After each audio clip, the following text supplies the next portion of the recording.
పిసినారి అనామిక కుటుంబం వాళ్ల సంచుల్ని నెత్తిన పెట్టుకుని అపర్ణ ఇంటి నుంచి బయలుదేరి అడవి మార్గంలో నడుచుకుంటూ దేవకీ పెద్దమ్మ ఊరి దారి పట్టింది. దారి మొత్తం అనామిక ముఖం మాడిపోయినట్టే ఉంది. అత్తగారు శారద ఇది గమనించి అడిగింది. యామైంది కోళ్ళ, ఎందుకంత మౌనంగా ఉన్నావు? ఏం లేదు అత్తయ్య, కొంచెం అలసటగా ఉందంతే అని పైకి చెప్పింది. కాని తనలో తాను మాత్రం అపర్ణ పిన్ని దగ్గర నా పిసినారి ప్లాన్ ఫెయిల్ అయిపోయింది. దేవకి పెద్దమ్మ దగ్గరైనా సక్సెస్ చేసుకోవాలి. జాగ్రత్తగా మాట్లాడాలి. ఖర్చు విషయం వచ్చినప్పుడు తెలివిగా తప్పించేసుకోవాలి అని అనుకుంటూ ఉంది. అత్తగారు శారద మాత్రం కోడలు అనామికాని చూస్తూ తనలో తాను, దేవుడా, ఓ మంచి దేవుడా, మా పిసినారి కోడల్నే అపర్ణ ఒక చెంప మీద కొట్టింది, అయినా బుద్ధి రాలేదు. నువ్వు ఇంకో చెంప ఇచ్చేవని దేవకి దగ్గరికి బయలుదేరింది. దేవకు కూడా ఆ మిగిలిన చెంప మీద కొట్టేలా చూడు తండ్రి, అప్పుడైనా మాకు ఈ బాధలు తప్పుతాయేమో చూడాలి అనుకుంటూ ఉండగా ప్రసాద్ పిలిచాడు. ఏమోయ్ శారదా, మీరెందుకు పిలుస్తున్నారో నాకు తెలుసు. మీ బ్యాగ్ మోయడానికి చెప్పే కట్టు కథలు నేను నమ్మను. అది కాదు శారదా, నేను చెప్పేది కొంచెం విను. శారద కొంచెం కోపంగా, చెప్పండి ఏంటాను. ఈ అడవిలో ఎక్కడైనా నీటి కొలనుంటే చూడవే, చాలా దాహంగా ఉంది. దాహంగా ఉందా? సరే సర్లే, ముందు నడుతున్న కోళ్ళకి చెప్తాను. కోళ్ళ, ఓ కోళ్ళ. అత్తయ్య, మావి చెప్పింది నాకు కూడా వినిపించింది. ముందు నేనే నడుస్తున్నాను కదా, నీటి కొలను ఎక్కడైనా ఉందేమో చూస్తాను, నడవండి అని చెప్పింది అనామిక. ఇక అందరూ ముందుకు నడుస్తూ ఉంటారు. అపర్ణ దేవకీ పెద్దమ్మకి ఫోన్ చేసింది. ఏంటి అపర్ణ, చాలా రోజులకి ఫోన్ చేసావు? అందరు బాగున్నారా? బాగోగుల విషయాలు తర్వాత మాట్లాడుకుందాం అక్క. ఆ పిసినారా అనామిక కుటుంబం మీ ఇంటికి గాని వచ్చిందా? రాలేదపర్ణ. ఏ, ఎందుకలా అడుగుతున్నావు? మా ఇంటికి వస్తానని అనామిక ఫోన్ చేసి చెప్పిందా ఏంటి? ఆ అనామిక ఎప్పుడైనా మనకు ఫోన్ చేస్తుందా అక్క? ఒక రింగ్ ఇచ్చి కట్ చేస్తుంది. ఇప్పుడంతా అవుట్ గోయింగ్ ఫ్రీ అని ఎంత చెప్పినా వినిపించుకోదు. అట్లాగే మిస్డ్ కాల్ ఎత్తది. మనం చేతే గంటల కొద్దిగా మాట్లాడుద్ది. అది సరేలేవే, అనామిక తన కుటుంబంతో మా ఇంటికి వస్తున్నట్టు ఎక్కడైనా కనిపించిందా? కనిపించడం కాదక్క అంటూ జరిగింది మొత్తం చెప్పింది. మంచి పని చేసావు చెల్లి. ఎప్పుడు చూడు చుట్టాలు ఇంటి మీద పడి తినాలని, అట్టాగే బతకాలని ఆలోచిస్తుంది ఈ అనామిక. పరమ పిసినారి బుద్ధి అలాగే ఉంటుందక్క. నా దగ్గరకు వస్తే నేను బుద్ధి చెప్పాను. ఇదిగో నీ దగ్గరికి బయలుదేరారు, బస్సుకు మాత్రం రారు. మా ఊరు పక్కనున్న అడవి మార్గం కూడా నడుచుకుంటూ వస్తున్నారు. నువ్వు కూడా తగిన విధంగా బుద్ధి చెప్పక్కో. సర్లే చెల్లి, ఫోన్ చేసి చాలా మంచి పని చేసావు. ఇక నేను చూసుకుంటానులే అని చెప్పి ఫోన్ పెట్టేసింది. అడవిలోని నీటి కొలను దగ్గర అనామిక కుటుంబం కూర్చుంది. అత్తయ్య, మావయ్య, ఏమండి, ఒక్కసారిగా కడుపు నిండుగా నీళ్ళు తాగేసేయండి. చీకటి పడేలోపు దేవకి పెద్ద మింటికి వెళ్ళాలి. మళ్ళీ ఎక్కడా ఆగేది లేదు చెప్తున్నా. వేగంగా నడుచుకుంటూ చకచకా వెళ్ళిపోదాం. ఎంత తాగాలనిపిస్తే అంత తాగుతారు కోళ్ళ. కడుపు నిండా తాగమని చెప్తే ఏంటి అర్థం? అయ్యో అత్తయ్య, మళ్ళీ మనకి అడవిలో నీటి కొలను కనబడుతుందో లేదోనని అలా అంటున్నాను. ఇక నడక మొదలు పెట్టేద్దామా? కాసేపు ఆగుదానిలే కోళ్ళ, కాళ్ళు లాగుతున్నాయి. అవుననమిక, కాళ్ళు మొత్తం నొప్పులు వస్తున్నాయి. కాసేపు కూర్చుందాం కదా. అది కాదండి, మిమ్మల్ని బాధ పెట్టాలని నా ఉద్దేశం కాదు. చీకటి పడితే మనం అడవిలోనే ఉండాల్సి వస్తుంది. పులి కానీ సింహం కానీ చూసిందంటే అని అనామిక చెప్పగానే అందరూ గబుక్కుని నిలబడ్డారు. బ్యాగుల్ని నెత్తిమీద పెట్టుకున్నారు. అనామికకి వాళ్ళ భయం చూసి నవ్వొచ్చింది, కానీ బయటకు నవ్వలేదు.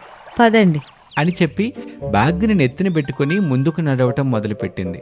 తన వెనకాలే ప్రసాదు, శారద, రమేష్లు నడవటం మొదలుపెట్టారు. ఇక ఇంటి గుమ్మం ముందు నిలబడి పదే పదే రోడ్డు వైపు చూస్తున్న దేవకి దగ్గరికి భర్త దానయ్య వచ్చాడు. దేవకి, మీ తమ్ముడేమైనా వస్తానని చెప్పాడా? అలా పదే పదే రోడ్డు వైపు చూస్తున్నావు? పిసినారి అనామిక కుటుంబం వస్తుందట, అందుకే ఎదురు చూపు. వచ్చేవాళ్ళు ఎట్టాగు వస్తారు. నువ్వు చెప్పాలనుకున్న బుద్ధి ఎట్టాగు చెప్తావు. దానికి ఇంతలా ఎదురు చూడడం ఎందుకు చెప్పు? అది కాదండి దేవకి, ఇంటికొచ్చే చుట్టాలకి నీ ఎదురుచూపు ఎవరో చెప్పినట్టుగా అనిపించకూడదు. అట్ట అనిపిస్తే అపర్ణ ఫోన్ చేసి చెప్పినట్టుందనే అనుమానం వచ్చింది. అప్పుడు అపర్ణం తిట్టుకుంటారు. మీరు చెప్పేది కూడా నిజమేలండి, నేను అంత దూరం ఆలోచించలేదు. పదండి అని ఇద్దరూ లోపలికి వెళ్లారు. ఇంతలో అనామిక కుటుంబం దేవకీ పెద్దమ్మ ఇంటికి చేరుకున్నారు. అయ్యో, అందరూ కలిసి వచ్చారా? రండి రండి, ఎంతకాలం తర్వాత కనిపిస్తున్నారు, లోపలికి రండి అని అందరినీ ఆత్మీయంగా లోపలికి తీసుకువెళ్ళింది. అందరూ కూర్చున్నారు. అందరూ బాగున్నారా? కూర్చోండి. బాగున్నావు దానయ్య. అందరూ కూర్చున్నారు.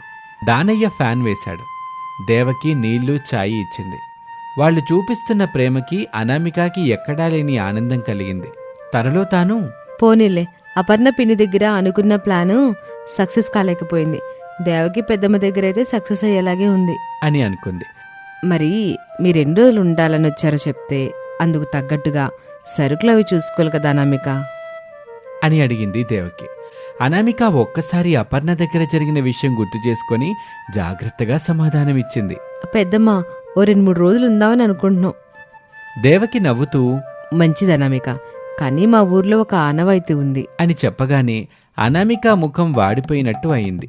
అయోమయంగా, ఏం ఆనవాయితీ పెద్దమ్మా?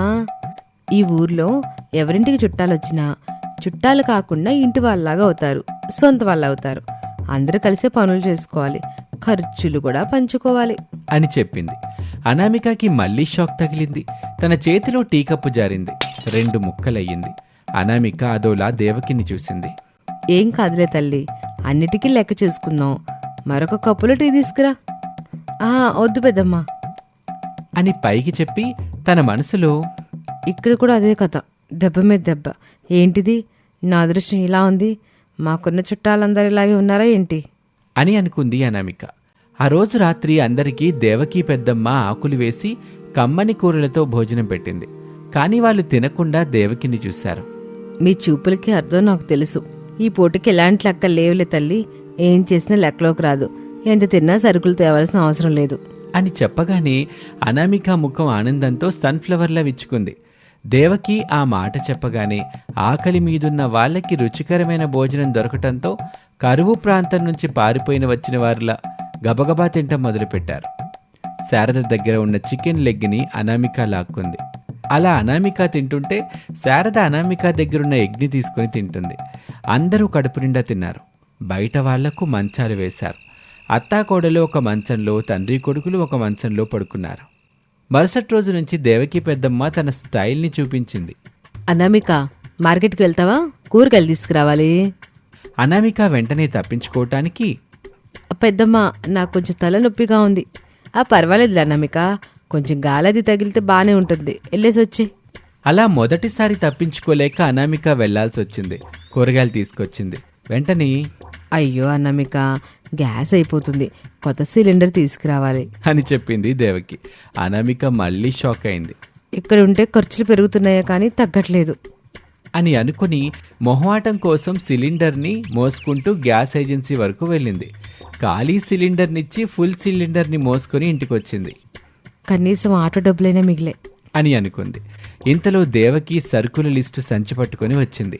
అనామిక, కిరాణా షాప్కి వెళ్ళి ఈ సరుకులు తీసుకురావా అని లిస్ట్ ఇచ్చింది. అది చూసి అనామిక కలుదిరి పడిపోయింది. దేవకి నీళ్లు చల్లింది. అనామిక లేచి నిలబడి, ఏంటి పెద్దమ్మ ఈ లిస్ట్? మీరందరూ తిన్న చూశాను కదా, అందుకే ఇంత రాయాల్సి వచ్చింది. నిన్న రాత్రి ఎలాంటి లెక్కలు లేవని చెప్పారు కదా.